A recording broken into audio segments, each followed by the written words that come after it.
Salam, saudara terkasih di dalam Tuhan Yesus Kristus. Semangat pagi, berjumpa lagi hari ini. Dan kita bersyukur atas kebaikan Tuhan, dan kita akan merenungkan sebagian dari firman Tuhan. Sebelumnya mari kita berdoa.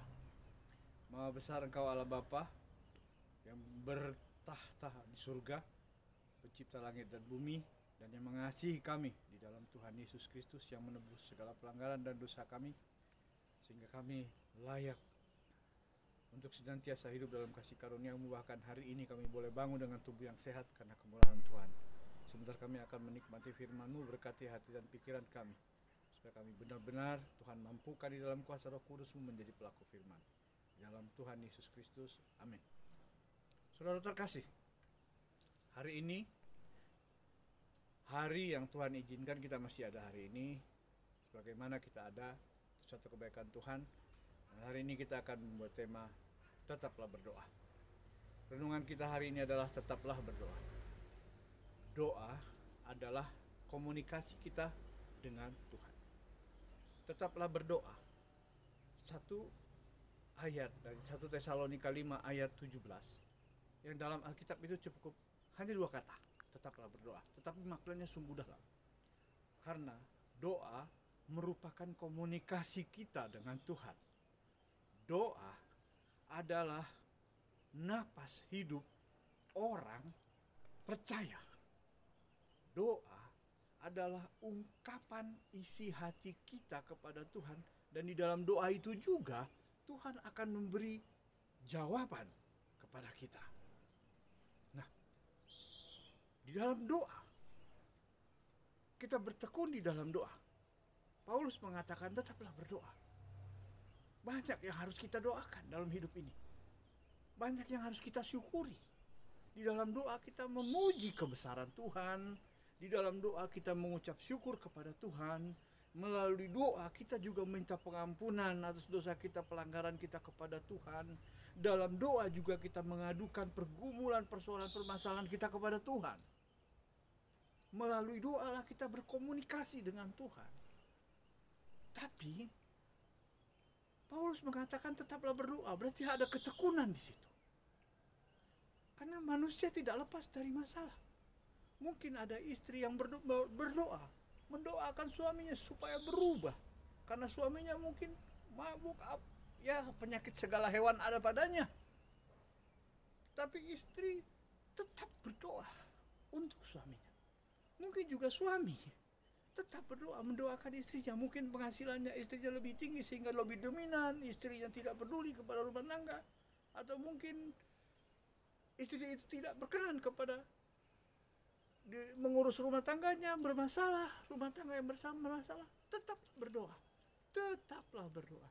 Mungkin orang tua melihat anaknya dalam kelakuan anaknya.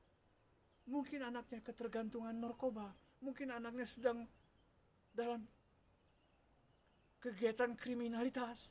Tetaplah berdoa, tetap doakan. Saya mau katakan kepada saudara, sobatku sekalian, saya adalah jawaban dari doa dari seorang pendoa, yaitu ibu saya. Dulu saya pernah ketergantungan narkoba. Saya pakai putau, saya pakai heroin, saya pakai ganja. Tapi ada pendoa yang mendoakan saya senantiasa. Dan membutuhkan waktu, kesabaran ibu saya berdoa mendoakan saya. Sampai akhirnya Tuhan membelas kasihan kepada ibu saya. Allah berbelas kasihan kepada ibu saya. Dan mengangkat saya, melepaskan saya dari ikatan narkoba. Bahkan saya Tuhan izinkan untuk melayani anak-anaknya yang ada di tahanan. Anak-anaknya yang ada di dalam lembaga pemasyarakatan. Suatu kemurahan Tuhan. Jadi tetaplah berdoa. Ini bukti doa dari seorang almarhum ibu saya yang tekun mendoakan saya. Saya senang apabila ibu saya mendoakan anaknya, dari anak pertama, anak kedua, anak ketiga, anak keempat, anak kelima. Dan saya menunggu saat nama saya disebut.